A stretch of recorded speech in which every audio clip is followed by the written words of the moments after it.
Welcome to Selenium with CHAS training session 4.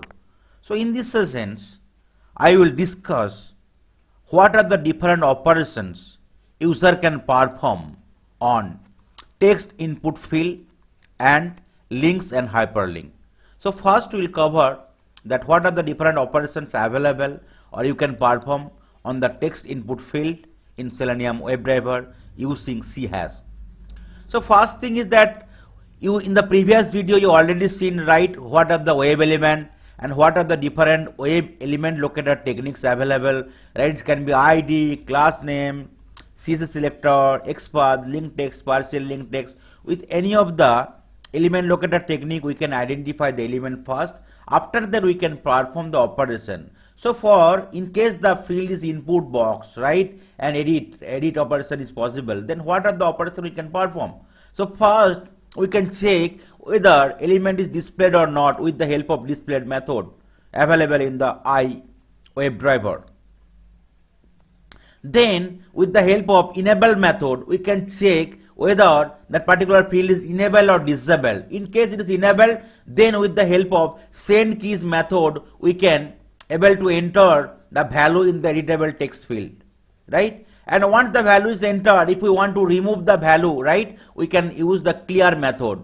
So to clear already entered value in the editable box, and then again we can enter the value, right? And if we want to check the tag name of this particular element, we can use tag name method, right? And if we want to get the attribute, right, for any web edit box, attribute means can be ID, name, class name, type, any attribute we can get with the help of get attribute method. So with the help of send keys we can enter the value in the web edit box or the text input field. With the help of displayed method we can check whether the field is displayed or not. With the help of enable method we can check whether the text field is enabled or disabled. With the help of clear method we can clear already entered value in the editable text box. With the help of tag name method we can return the tag name of the element, and in case if we want to return the value of the given attribute, ID, name, class name, type, etc. of the element, we can use the get attribute. Here we can give the name of the attribute. Okay, then I will show you how we can identify any kind of input text field, and after that we can perform the different operations whatever is mentioned in the PPT here, right? So let's go to the project. So this is the project Selenium WebDriver tutorial I have created, and this is the class start point I have created. So here you already see 3 lines of code. I am not repeating, so I am taking the reference whatever already there. So I am creating a object or instance for the iWebDriver interface, right, which is the driver object or instance and the new Chrome driver class, and I am maximizing that window or the Chrome browser, and I am passing the URL for Facebook page so that it will open the Facebook page. Then I can inspect any input field in the Facebook page. So this is the Facebook page. I open it in the Chrome browser. Now this is the input field, right? So I already in the last session I already told that based on the tag name you can easily identify what is the field type all about. In case it is starting with A or anchor, it will be link or hyperlink. In case it is starting with img src, it will be image. In case it is starting with input, right, it can be editable text box or the checkbox like that. In case the tag name is starting with select, right, it can be drop down. So we need to open the page and open the URL, load the URL. After that we need to press the F12 button here so that we can inspect the element details, right? So if we need to click on that inspect button, or we control shift C, and then we can mouse over any input field, right? You can see the input field is starting with the input tag and type equal to text, so it is a text field, and there is a name, class, ID is there, so I can identify it with any of the unique property. It can be ID or email because these are the element locator technique. So I'll be creating a web element. So here we need to use iWeb element. You can see this is the class, we can use it, and we can create a input field, right? So email text field, that is the variable I am creating. Okay, and equal to how can I identify the element? Driver dot find element, right? and then I can use by dot id or name, right? So in case it is id, then I need to give the id value here. So what is the id value? The id value will be the email here, or the email field. I can give within a double quote, right? Then I need to press the semicolon. So now email identification is done, right? Then what are the different properties I can check, right, for the web edit box? First I can check whether it is displayed or not, right? So with the element reference variable, with the calling of the displayed method, I can check it. So it will give me true or false or boolean value. So I can either store in some boolean variables, or I can directly print out, right, with the help of console.write line. So I will be printing them. First I will check whether displayed or not. So it will be console.write line, right? So here I can take the variable, and then if we press the dot button, you can see all the methods available in the iWeb element classes available, right? You can see displayed, right, click, enable, everything. I can first I will check whether displayed or not, right? In case it is displayed, then I will be checking it, right? Then I will be checking whether is enabled or not, right? The dot enabled, you can see that method is coming. So it will give me true here. Here it will also give me true here, because definitely this field is there. After that I can enter some value, right? So the variable dot send keys, with the send keys method I can enter the value here. Suppose say I can enter Horizon automation library. Okay, that's value I can enter it. Then if you want to clear the value, right? So I have already used the three field, right? So displayed or not, enabled or not, I can use the send keys, and after entering, if you want to clear the value, I can clear it, right? So I will be using clear method, right? So the variable name dot clear. Okay, you can see this is a method. It will be within bracket, right? You can see it is coming. Okay. Then again I can enter some value after clear the value, right? So say Horizon automation library -2. So it will be too fast, you will not able to visualize, right? So every time you can give some wait time, thread dot sleep. Okay, I can give some wait time. So here I can give some, say 2 seconds. So it will be 2000 milliseconds. So every time it will wait for 2 seconds, right? Similarly, after clearing also I can wait for 2 seconds. Similarly, after again entering, I mean, no need to wait it, so that's fine. So it will enter the value, and you can definitely see it. The next one is tag name, right? So you can get the tag name in case some tag name is there. So before tag name and get attribute, let's try to run the codes. So as of now I have used 4 important methods. One is whether displayed or not. First it will, in case it is displayed, then it will check whether it is enabled or not. In case it is enabled only, then I will try to enter the value. Otherwise, in case the field is not enabled at all, so no value you cannot enter, because it is a disabled field, right, or read only field. Then so once it is enabled, I can enter some values with the help of send keys method. Then I can wait for 2 seconds, I can clear the value, again I can wait for 2 seconds, again I can enter new value. So that is the 4 lines of code I have written, and here I have already called 4 important methods, right, whatever we can do on the input field, text input field. Let's try to execute the code and let's see whether it's working or not. So it will start launching the Chrome browsers. Once it is launched, it will maximize the browser, and then it will enter the URL for the Facebook page.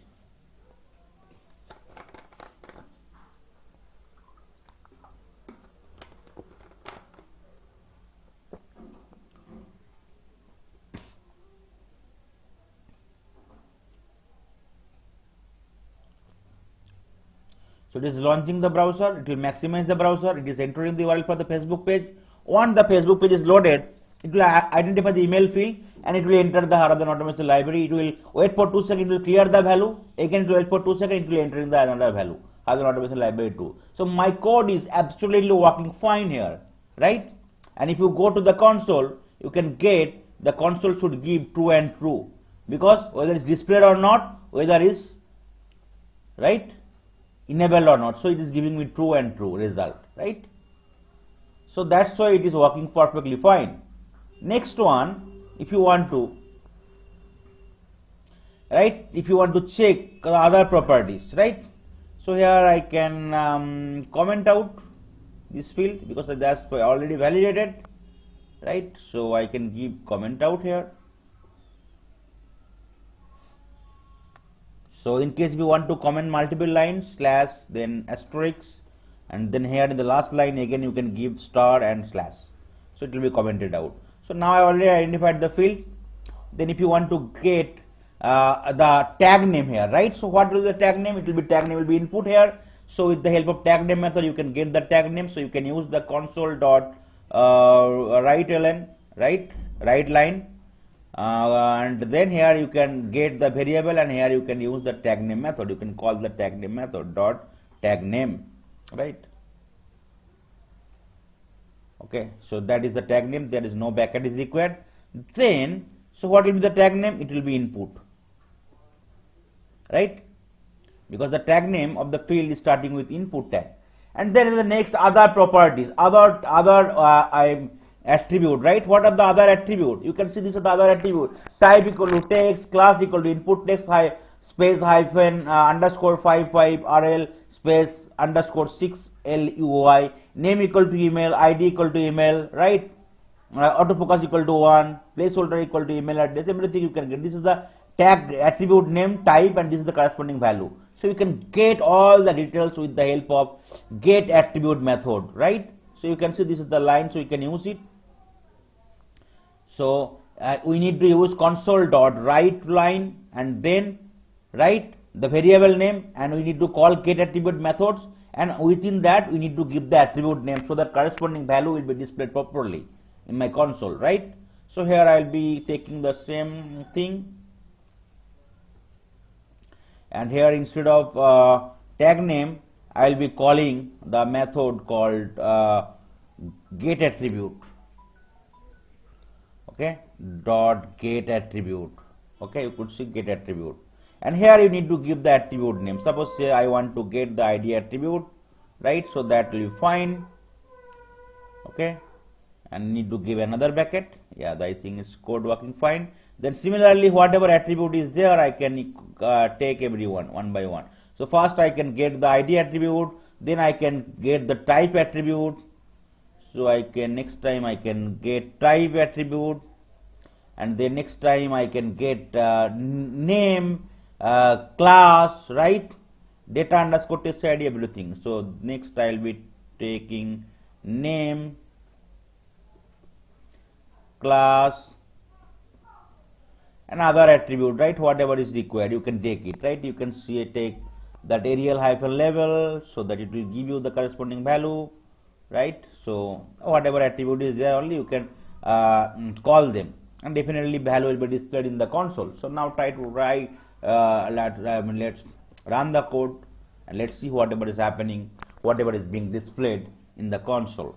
So first thing is that it will launch the Chrome browser, it will maximize the browser, it will load the page for the Facebook, it will identify the email field, and once the identification is done, it will try to retrieve the tag name, which will be input, and the other all the other attribute value, whatever 5 attribute I have written and so forth I want trying to call, right?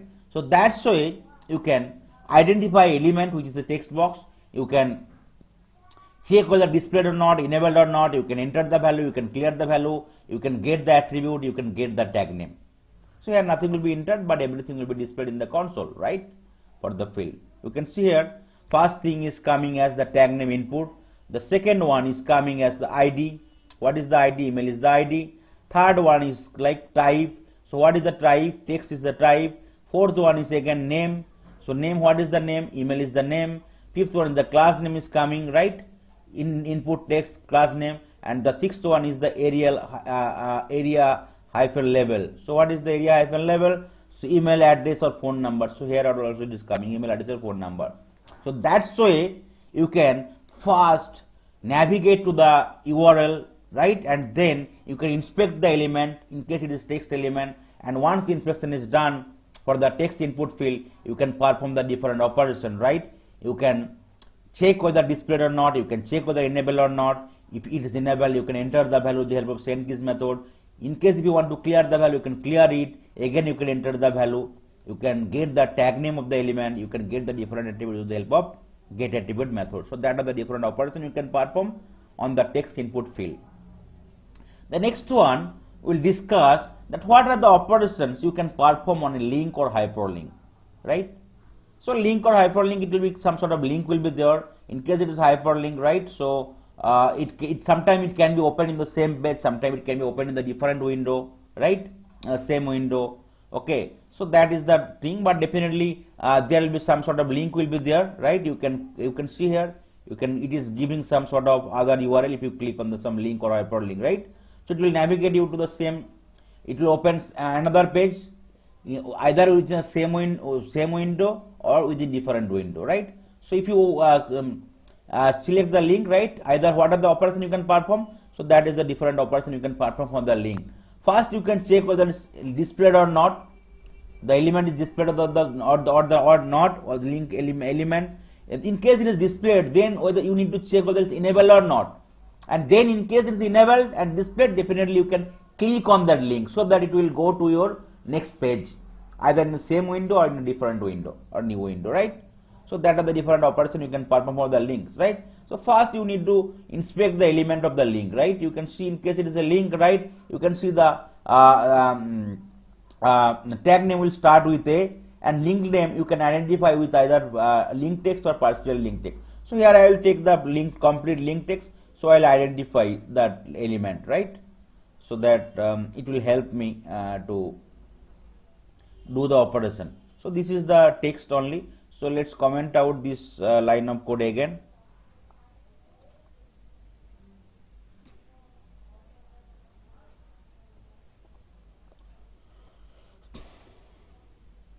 It's okay. Now I will create another web element.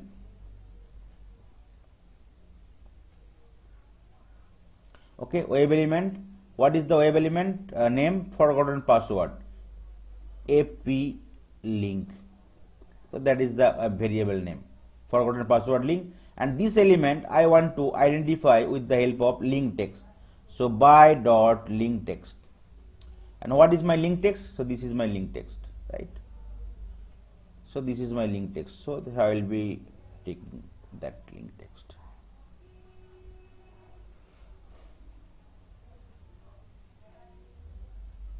So that's why I can create a variable forget password link, that is the variable name. Then if I want to check whether it displayed or not, right? So I can similar way I can call these two methods. Here I need to change the variable name. So I will check whether in case the element is displayed, the link or hyperlink is displayed, is enabled. So definitely it will give me true every time, right? And then so once it is displayed, I can click it, right? I can click on that link. You can see this link. Here you need to use that method. Okay. So that are the different operations I can perform in case it is a link or hyperlink. First I will check whether it is displayed or not. In case it is displayed, it will be giving me the boolean result, either true or false. Enable or not, it will also give me boolean result, enable or not. In case it is disabled, definitely I cannot click it because it is disabled. In case it is enabled, I can click on that link. So these are the three operations you can perform on link or hyperlink. So first we need to identify the element. We need to store as a variable as after calling that IOWeb element classes available in C has. Then I can print whether it is displayed or enabled in the console. And after that I can click it. In case it is enabled, it will click, definitely click without any error. In case it is disabled, it will throw the error, right? So it will try to execute the lines of code whatever we have written.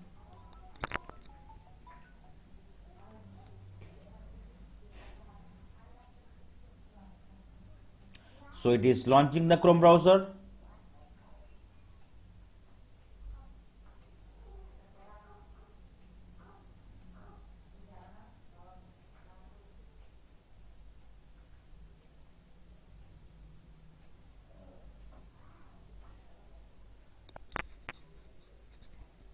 It is opening the Facebook page.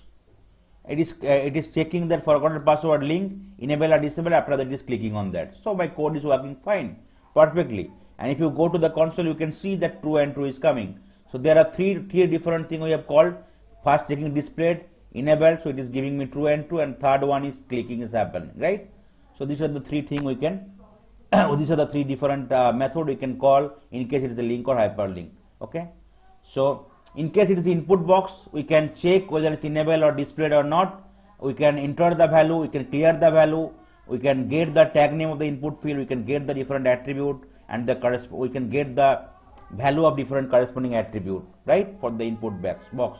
And in case it is a link, we can check whether the link is displayed or not. In case it is displayed, we can check whether it's enabled or not with the help of enable method, and after that we can click on that link so that it will navigate to a different page. Okay, so that's all for today's session. Thank you.